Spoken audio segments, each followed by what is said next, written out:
presentation skills is an essential piece to your development as a professional.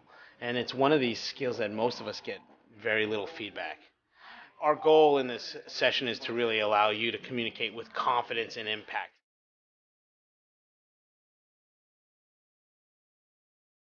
There are three pieces that you control. You control yourself. And yourself is really about the executive presence you bring to the class, or you bring to a presentation, or you bring to a meeting. The second piece you control is your message. How do you craft that message in your presentation? And the last piece you control is your connection with the people you're talking to.